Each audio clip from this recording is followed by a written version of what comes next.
This is Talk of the Town, a weekly program featuring community events happening in and around Northeast Michigan. With your host, Bradley Summers. And get the latest from Alpena Community College with ACC President Dr. Don McMaster. And now, today's Talk of the Town.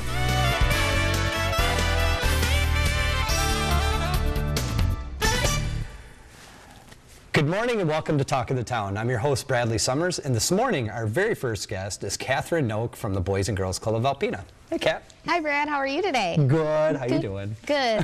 Hey, so, I know a lot of really wonderful things are happening at the Boys and Girls Club. I know there's two really big events that we kind of want to get into, that we do want to get into here, but first off, we want to talk about the Youth of the Year celebration and the meaning of it, and the wonderful young lady, Carolyn Parker, who is the Boys and Girls Club's Youth of the Year this year. Talk a little bit about the program. So Youth of the Year is like the highest honor any of our members can receive from the local level and the national level for Boys and Girls Club of America.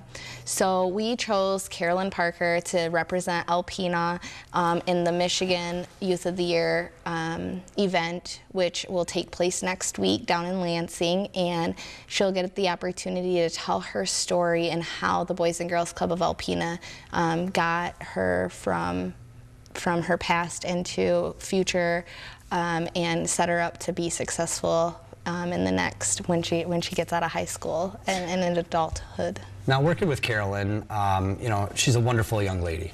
She's got a lot of leadership ability. I mean, from what I've seen, lucky enough to be able to work with the Boys and Girls Club and work with you as well. Talk a little bit about Carolyn's leadership and what it means to have, a young person step up within a club that serves young people. Talk a little bit about why that's so important. So it is absolutely so important for our young people to become leaders, to mentor the younger generation that's coming in behind them, because they kind of understand what we expect from them and what our goals are. And so for them to a lot of times the younger kids will take it better from their peers. So when someone like Carolyn, she will come in and help the kids understand the art projects they're doing, or go out into the community with our Youth Volunteer Corps program, and she puts a smile on everyone's face and just represents the Boys and Girls Club of Alpena in just an outstanding manner. So we're really excited to see her leadership skills grow and continue to be a mentor in the Boys and Girls Club of Alpena and throughout Alpena. So. That's awesome. And the support that you and the staff and the team put forth to support young people, all young people, but a program like this is really neat because it gets to, you get to see them go and network with other kids throughout the state and, come together for a friendly competition. Yeah. But it is a little cutthroat. Yeah. We want to win, but at the same time, it's about the experience for the young person. Yeah, it definitely is an experience for the young person, but it's so amazing when we get down to Lansing and have a whole bunch of youth that are leaders in their specific clubs, and they just become a whole family. I mean, by the end of the 2 days, it feels like they've known each other for years. I mean, it's so wonderful, and that's exactly what we're trying to do, is for them to be able to work with others and build relationships that are positive and take that into adulthood. So it's really impressive, and they get scholarships, and it's a really great opportunity to start their future off right. So we're really excited to hear Carolyn's story and be a part of that program. So. Awesome. And, I know every year there is this really fun fundraiser that comes about. I know this is the 25th year of the annual bowling fundraiser.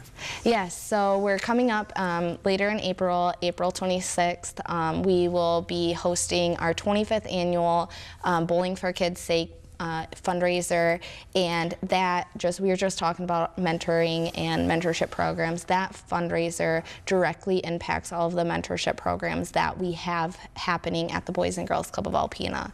So it's super fun. We have a great evening of just networking with the community members and helping them understand even further what we do and how they can impact the youth of our community together.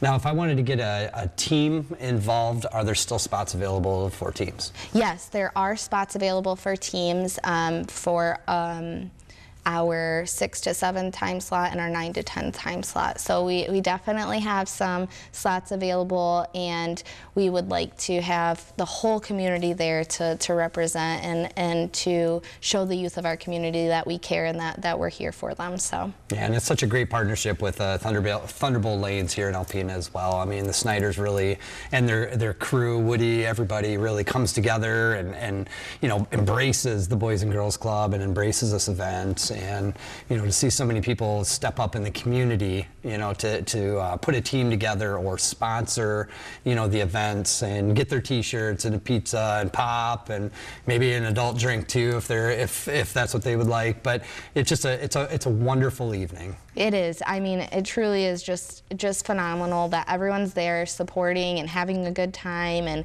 you know, maybe connecting with other, you know, businesses or organizations that they don't see, because we're all, you know, trying to make a difference in the community in whatever way, you know, your business supports the community. So they get a chance to just network and see each other and be together for the kids. So and how much more vital it is, you know, as the program itself and the Boys and Girls Club itself is growing, you know, and in the new building, how dire it is to have, you know, these funds available so that we can sustain those programs and sustain those efforts with those kids. Absolutely. I mean, it's so vital to have the ability to run the Youth of the Year program, because it takes a lot. Our YVC program, you know, giving back to our community and being out and teaching youth service learning, and having our mentor, our BIGS program, and having older youth mentor the younger youth. And there's just so many mentorship programs that this fundraiser directly impacts and makes sure that we can continue to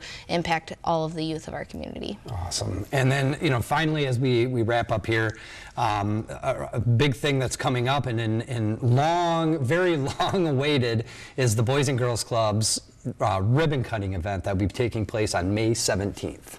Yes, so we are really excited to finally open our doors, our new doors, to our community to see what we built with their impact. So we're really excited for them to be able to come in and see the new building and see how we're able to better program and help the youth of our community. It's going to be awesome to have everybody in to finally see what it looks like on the inside if they haven't been out for a tour yet. You know, it's an impressive building, you know, doing impressive things, and, you know, under your leadership and the leadership of the team, it's pretty incredible what is happening on a daily basis there, and being able to share that with the community and show them is going to be a lot of fun. Yeah, I'm really excited to have the community in our space, so we're excited. So, and Kat, thank you so much for being here. You know, I know it was kind of a last minute, you know, interview today, but I really appreciate your time being here and talking about the wonderful things that are going on at the Boys and Girls Club. Yeah, thank you so much for having me, and I'm really excited always to talk about the things we're doing. So. I'll see you tomorrow at work. Yeah. Take care. And thank you all for joining us for the first segment. Stay tuned after the break for Priza Morrison from the Salvation Army. Welcome back, everyone. Our next guest is Priza Morrison with the Salvation Army of Alpena. Hey, Priza. Hello. How you doing today? Pretty awesome. Well, thank you for joining me on a Sunday. Oh, no problem. Really appreciate your time, and always love to hear about what's going on with the Salvation Army. I know the last time we talked about was the Red Kettle campaign, I think Margie Huxma was here from Banner Realty. Yes. We talked about how successful things have been. And now we transition in, as weather starts to get warmer, you know, about talking about some things in our area, obviously, that are affected by the funds that were raised back in December and January. But one of the things that we wanted to really kind of talk about today was the homelessness issue, and talking about some of the resources that you help provide, and then of course maybe segueing into all the other wonderful services. But talk a little bit about the homelessness. Yeah. This year it's been really a burden on my heart to try to work at that situation, and we've been trying to work with other agencies and groups to see what can we do to work with people who are struggling with homelessness. We know that there's a issue in almost across the nation, really, on finding houses that are affordable and even diverse for people to have and can afford. Yeah. And so it's been really a struggle, and even in this community it seems like that it just compounds every year, worse and worse. Every time we turn around there's another issue, and a lot of times it's not that people just are being lazy and not paying the rent. Yeah. Some of it is that they're doing really well, and then something happens to their car, or something happens to them physically. The other day I talked to a guy who had lost his job because of his physical disability he now had, and so now he was living out in his car. And so we see a lot of that, and it's hard to put them somewhere because there's not so much that's available. So we try to do what we can to help with all the other situations so that they can feel confident enough to reach out to get some assistance with the homeless issue. And it's not just individuals that, like you said, it's not just individuals who aren't paying their rent or, you know, situations like that. And it's not just one certain demographic. It affects everybody from, you know, 18 years old all the way up until, you know, their 80s and 90s, where, you know, we have a large aging population in Alpena. Yes. That some of these individuals are living in, you know, large homes that are very hard to pay for as they start getting older. Yes. That's just one situation, but, you know, it is incredible though what your agency is doing to help, you know, with the resources provided to them. You know, it's not just bringing up the homelessness issue that's going on and trying to find that. There's a lot of other services that you're doing to help these individuals as well, right? Yeah, one of the goals that we wanted to have when I moved here was, let's go out of the box. Because there's a lot of agencies that have pantries or they have other services, and we said, let's make us a little different. Let's see what we can do that can make a difference in the community that's outside of the box that other agencies can't do. Because we are strictly funded, almost 99% of our funds are from the community, then the community really is the ones who say where our funds need to go. Yeah. If it wasn't for the support of the community, we wouldn't be here, we wouldn't be able to serve the thousands of people that we serve. And so, like, one of the things we did just recently is there was someone who came and they had an issue with their prosthetic. It wasn't fitting very well, and it was really jabbing in their skin, and they were doing pretty good at paying off their insurance every month. And then another issue came in their family life, and it cut into their budget, and they weren't able to cover their insurance for that month right after they had just been approved to have their new prosthetic. And so they came to us wondering, what am I supposed to do? I just need this month so I can get my prosthetic. Can you help me? And we said, sure, no problem. So we were able to help them with that prosthetic so that they would be able to function a little differently. We provided birth certificates for people who are looking for new jobs or needed for other areas. And so we try to do, most of ours come from referrals from other agencies. They'll say, we can help these areas because we have the funding for that, but here's an area that doesn't fit into any of our funding. What can you help us with that? And what an incredible thing for you and the Salvation Army to be a part of. You know, how difficult it would be to have a decision in your life or have that decision come to you where, because you can't pay for insurance, you may not have an arm. Yep. And, you know, that is just a strictly quality of life, you know, type of thing that shouldn't be something that someone worries about. And it's incredible that you're able to step up and help with someone like that. That is incredible. And of course, it's because of the community. If it wasn't for them, we wouldn't be able to. And and we really appreciate that. This is a great community that sees there's needs, even outside of the regular, the pantry items. They know that there's people that have more needs than just food, and even more than shelter too. Yeah, and it's just incredible that, you know, all these things are available to people in the community all they have to do is call. Yes. Or stop in. Yes, right? Yes, that's right, yes. And many come in, even with that housing issue, then once they get into a house, then we're able to give them a voucher to the thrift store that can provide them with the items that they need for their house. Awesome. Well, and I see, you know, you brought some things. Every time you're on the show, you always have some props and things. You know, obviously these aren't just props; these are real life examples of things that individuals are receiving. But talk a little bit about what these items are and what it represents, and how someone could actually get something like Okay. Well, one of the things we have here is this blanket, and during Christmas and Easter, we deliver those items. We deliver different items. This year it was our blankets to nursing homes in the area. So we visit all the nursing homes and we provide those items for them. And then the other items are undergarments. We tried to, in the past, we've noticed that a lot of agencies were doing backpacks with school supplies, and we thought, well, why are we duplicating the services? There's already many agencies doing that. Let's do undergarments. And so we decided 2 years ago to start doing undergarments. Yeah, that's an incredible resource too. I mean, Yes. anything that can allocate funds from a family to put towards food or gas to Yes. get them to school or sporting events or whatever it is, you know, it takes the burden off the family structure for sure. And we start collecting all throughout the year, really, new items that we need for all ages and all sizes, because we know that some of our teenagers are almost built like some of the adults, so we need items for adults too. Yeah, what a great, and like we were saying just before we started talking about this, was if anybody needs or is in need, they can just call or stop Yes. in, right? And what is the phone number? The phone number is 989-358-ARMY. I am totally putting Nope, you that's out there all right. on that one. But yeah, it's a pretty easy number, 358-ARMY. Yep. And what a great resource for this community to be able to have, you know, you and your leadership and your experience and wisdom. I know this isn't your first year by any Nope. means working with Salvation Army, and it's been many, many moons that you have done so many wonderful things for you. whatever communities I know that you're impacting. Again, it's all about the community. And that's Yep. every nonprofit that comes on, that is always one of the biggest takeaways is that because of this community, things like the Salvation Army or, you know, the Boys and Girls Club or Yes. hospice or any of these organizations, they can be sustained That's because right. someone takes that step forward and says, you know what, that means a lot to this community, and let's make sure that we support it to keep it here. That's right, because we could all be in their place. Yeah, I mean, it's only one negative thing that happens in life, or you know, one terrible accident or something That's that right. you know, puts someone in a situation that may be comfortable now, but may be dealing with a lot of, you know, hardships in the future. That's right. And we want to let people know that we believe in them and that they could accomplish something more than where they're at right now. They might have been knocked down in the past, but we're saying, nope, that's not what defines you. It's your future, so let's go together.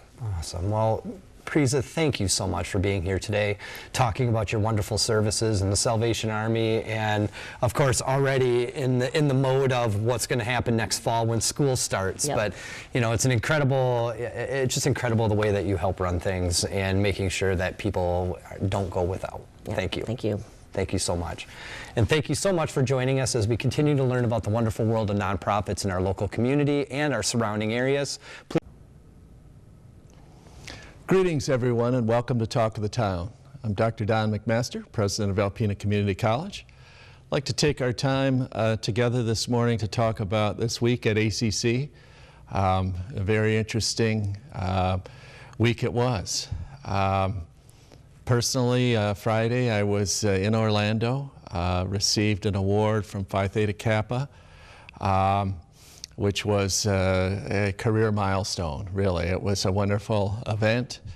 There were 6,000 Phi Theta Kappa students, you know, in attendance, and it was a delight to receive an award that came from students. I don't know which students or what they said, but if they're out there listening, I certainly appreciate it. And a highlight after the awards was listening to Misty Copeland, who is the first African-American principal dancer at the American Ballet Company, the primary ballet company in the United States. She had a very interesting story to tell, very inspiring. Virtually all of the young people knew about her. She was a rock star to them. And her message was heartfelt, direct, and it was listen to the voice inside that tells you what you want to do or what your dream is. Don't underestimate that voice or that dream. Do the work to make that dream come true, whatever it is. And the last piece she said that really resonated with me, and I think with the attendees, was surround yourself with positive people that you can trust, and don't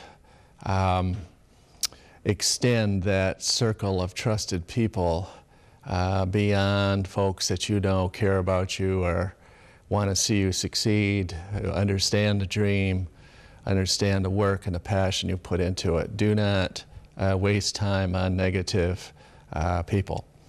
And you know, the crowd loved it. And it was, she has gone on now to become, now in her early 40s. She's still a principal dancer, but she is an entrepreneur, an author, a best-selling author, and a philanthropist, and a mentor. The mentor piece to young people, particularly people of color, is very prominent in a society. So it was wonderful to hear her message. Monday back in Alpena, we had the solar eclipse. So that was an unusual thing to see. Just the cars just packed on our neighbor Besser, the Besser Museum, and in our parking lot as well. People with their glasses on looking up into the sky and delighting in this kind of unusual, controversy-free event, and it was very neat. We spent some time planning for our ribbon cutting for the welding and manufacturing projects. That is this coming Thursday, the 18th. It's at 2 p.m. And we'll have folks that were very integral in that project, in that process of accomplishing the project, and we'll be thanking them. I think both areas are substantially upgraded, wonderful instructors, passionate students. These are areas of great pride for the college. So we'll have folks in, and then on Saturday we will have an open house for the community. If people want to see what happened and they aren't part of the Thursday group, they're welcome to come in and walk through. The instructors will be there, I'll be there, and we can show people what we've done. That took about 4 years to do, from the time we first started realizing it was possible, and to raise the money. In this case, it was about $3.5 million, a little bit more. And we raised the money to get that done without having to borrow money or having to use general fund money for it. So this is an important piece. Also, midweek, I was in Lansing trying to persuade lawmakers there to distribute appropriations a little more evenly. In other words, a little more to us and a little less to other areas of the state. We'll see how that goes. And then last night, Thursday night, I was just proud, I guess would be the best word, of an event we held at Fitzpatrick Hall. And it was a wrongful conviction. It was a panel discussion orchestrated by a former graduate of ACC, Ann Garant. She is Ann Lappin, and she works for Cooley Law School in exoneration. So she and instructor Tim Kuhnlein brought together a group of folks who had been wrongfully convicted and spent, well, one man spent 15 years in prison, one spent 32 years in prison, one spent 20 years in prison, one spent 9 years in prison. They were all wrongfully convicted. So they were there to describe this life-altering, devastating event, and in the process that Ann and her team underwent to exonerate them. And the place was full. The dialogue was robust, was rich, it was human, it was meaningful. And their story of immense misfortune or conflict with the criminal justice system and their years of behind bars there wrongfully, and the process that Cooley went through to prove their innocence, primarily through DNA testing, and now their lives outside as free people. It was as rich and meaningful a dialogue as we've had on campus in years. So I congratulate Mr. Kuhnlein, especially congratulate Ann Garrett and the many folks who were there who felt very proud of the work that she's done. So that's the week at ACC. We hope you have a great week, and we'll see you again next week. This has been Talk of the Town with your hosts Bradley Summers and Dr. Don McMaster. For a list of community events taking place in Northeast Michigan, please visit our website at WBKB11.com and click on our community link. This has been a Queen Bee's Knees LLC production, a Morgan Murphy media company. All rights reserved.